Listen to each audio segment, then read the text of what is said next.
December 7, 2023. This is the S&P 500 E-Futures Mini on the 2000 tick chart using the NinjaTrader 8 platform. The only economic news that came out today was around 5:30 Pacific Standard. It was the unemployment claims, which came out right about here. And I guess you could say it caused a big rally, or maybe the market took it positively and created a big rally. Overall trading was okay today. There was a 50-point move. It looked like there was one big leg followed by consolidation, then two small legs, and then kind of went into a range for the last, I would say about the last 3 hours of this big overshoot. Now you'll see that from yesterday, the gigantic sell-off, it closed at the lows and it looked like it took it almost all the way back. So it's almost like a big recovery day. It's kind of interesting. I took one trade today. It was I had to bail on it a little early, so I only got 3 ticks, which is like not even a full point. I'll explain a little bit later, but it ended up that my NinjaTrader ATM active trade management strategy thing didn't activate, so I was entering the trade kind of naked with no limit and no stop. So that kind of, well, it unnerved me, so I decided to just quickly get out when it only made 3 points. And in hindsight, I think I was lucky on that particular trade because it did make the full point, but it's debatable whether I would have gotten filled or not.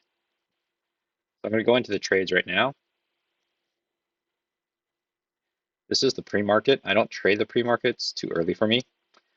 But I did see, just a good practice when I do get to my desk, I just saw that this was a possible range here. And I did see a new high here. It's a first entry long, pullback, second entry long. And since this is a range, this looks like a failed breakout attempt. So I don't know if I saw this in real time in regular trading hours, whether I would have taken this trade or not, but this is a terrible signal bar to go long. However, this trigger bar is looking pretty good, and it looks like it's re-entering the range again. But anyways, prices then slowly start moving up, and I thought it fit nicely into this green channel, and then looked like it started to start rallying, and it looked like it fit into this yellow channel. Now, I did draw this red channel a little bit later. When I saw this, I had one touch, two touch, and it was a trading trend line first. And then I was playing with where the top of the trend line could possibly be, and it ended up being about right here. So on the market open, I didn't really see any good setups at the time. And this is my pre-market highs and pre-market lows, and it looks like it's just bouncing right now. There's no good setups here. There are second entries, but they don't just fit into what I'm looking for contextualized, as well as they're just in context. It didn't look like there was anything good at the moment. There was kind of a tighter trading range here, which I later expanded and drew down to here. But so far, there doesn't look like there's anything good. There's a small gradual sell-off here. So it's breaking out of this red channel at this point. But even then, I wasn't too keen on what this red channel was doing. So I'm glad I kind of left it behind. It looks like it was chopping. It creates the support down here. And this is actually where I see the first setup. I saw a new high here. First entry long, second entry long. This is a very decent signal bar. On top of that, it looks like it's a triple test. So there's some kind of support being respected here. And after the break of this green channel, you can see it push down once. It tried to push down a second time to test this low. And each subsequent attempt, it was a higher low that was being made. So also with a triple test, I think this was a possible trade to have taken. Turns out it would have worked out pretty well.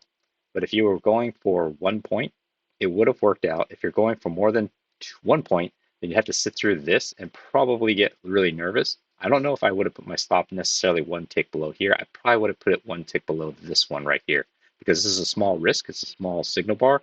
So why not just spend a little bit of that risk a little bit lower than just this one here. So it looks like it chops around, falls into this range. It breaks out. It goes up this green channel. Now it's breaking out of this blue range. And I do see a higher low here. Now this higher low is what I would call an almost setup. So it's a break of this green channel. So this break of the green channel made one attempt up, pull back, and made a second attempt right here. So it's first attempt, first entry long, second entry long. This is a terrible signal bar.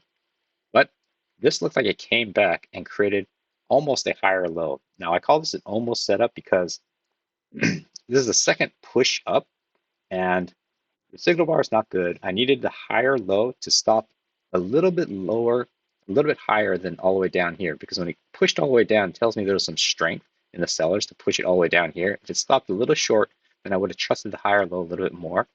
Or if this candle had closed at the high, but as you can see, it closed below the high of this previous candle. So it told me, even though buyers were able to push it back up, it told me sellers were able to push it back down to match the lows, as well as push it back from its high down to right here below the previous high.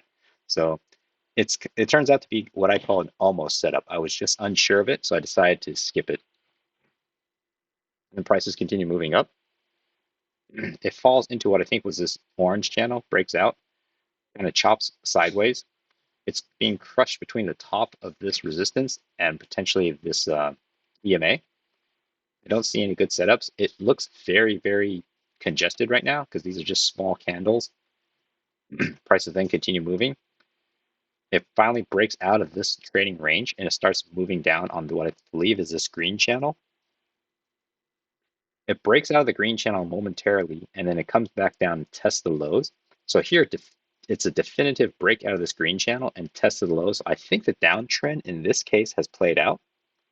So it starts moving back up and you create a first entry short followed by a second entry short. Now, second entry short, I'm thinking it could come down to test this lows, but I'm just watching. I didn't mark it as a failed second entry short yet, but when this occurred, then I thought, okay, this is definitely a failed second entry short. It broke after the break of the green down channel. It made one attempt down, made a second attempt down. However, it also broke out of this purple channel, made one attempt up, second attempt up. So here I'm in a little bit of a conflict, wondering if this down channel is going to have enough power to push continue downwards, or if now things are reversing back up, because prior to this, the market was pushing up, and now it's kind of falling into this range, this choppy area. But this is a very strong, whether it's not really the signal bar at this point, but it is a very strong confirmation of this failed second entry short.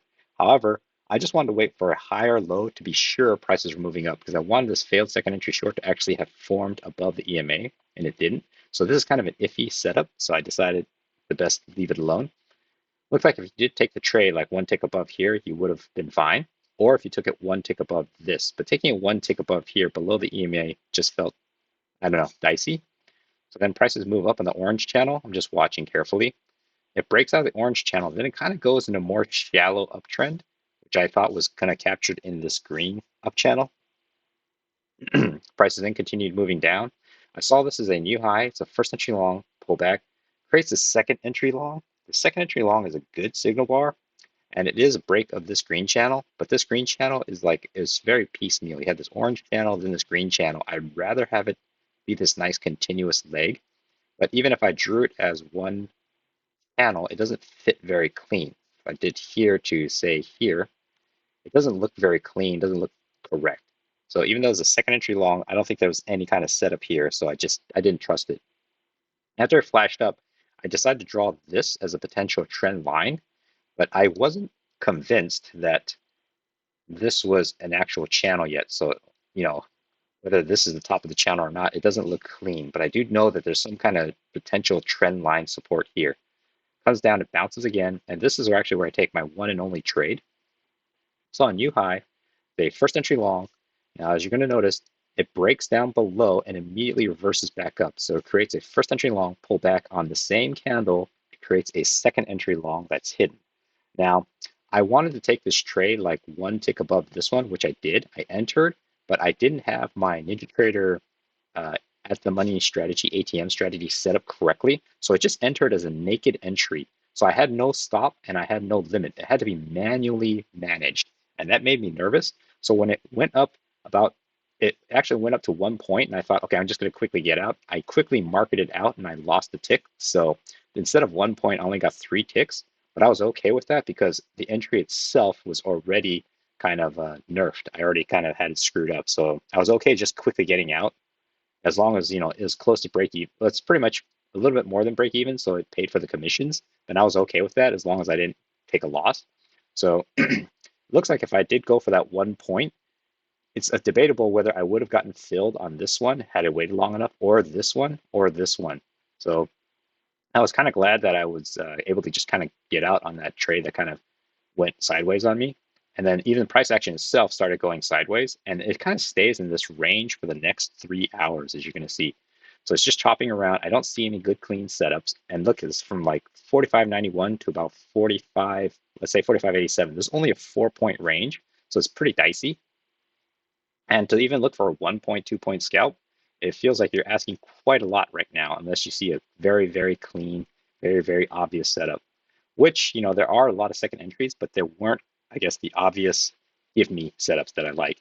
So prices then continue chopping. I mean, look at this area, it's very congested. It's just very congested here. It breaks out, and I think it fits within this green channel. There's an overshoot here. It makes a new high, first entry long pullback. I thought there was going to be a second entry long here, but it doesn't happen. Here, it creates a second entry long, but I noticed it went first entry long, second entry long, made one leg down, pull back, second leg down, coming from an overshoot of this green channel. I'm expecting a matching similarity over here, but I wasn't sure if there was going to be some strength on the seller side to pull it back into this range. So I waited and I saw this happen. I'm thinking this is a very weak second entry long. It could be a failed second entry long. So when this candle formed, I noticed it opened below the EMA, it flashed one tick up and then immediately started pushing down. So when it was pushing down, right when it was chopping around right here, I decided I wanted to enter this trade and I wanted to be a little bit safe. So I wanted to take it at the lows of this candle. So my entry was pretty much at the lows of this candle. But unfortunately, as it was chopping down, it never came back for me. And by the time it closed down here, I felt like the trade was already made. I was not 100% confident that it was going to come back all the way to the other side. It could potentially bounce. So after the close of this candle, the trade was already made. I decided to just bail on it. Looked like it just continued down a little bit more. And if I was able to enter, or if I took it one tick below here, which is I think I thought was a little bit risky, taking it one tick below here. It looks like I would have survived and probably have gotten that trade. But again, in real time, making those on real time decisions, it was I decided to try to get it. It didn't come back for me. I just had to let it go. So it was a missed trade. Prices then continue chopping, falls and stays within this big blue long trading range because this started right around, let's say 9:30, and this is already at 12:30. So this is 3 hours of it going pretty much nowhere. And so I'm just watching. It's getting late in the day now. I don't see anything I particularly like. And even if I did, I'm wary of trying to take a trade in the last 10 minutes. I don't want to get stuck. And so it just kind of pushes and goes into the close. So kind of how I saw the trades today, saw the charts today. Kind of interesting that yesterday the gigantic sell-off got reversed and pushed all the way back up. I think I've gotten used to seeing kind of these slow. It was a lot of volume, but seeing these kind of choppy, slow trading days that I didn't feel too anxious today, or maybe I just had a better night's sleep or something. Too anxious today to try to take a trade. So hopefully that was helpful.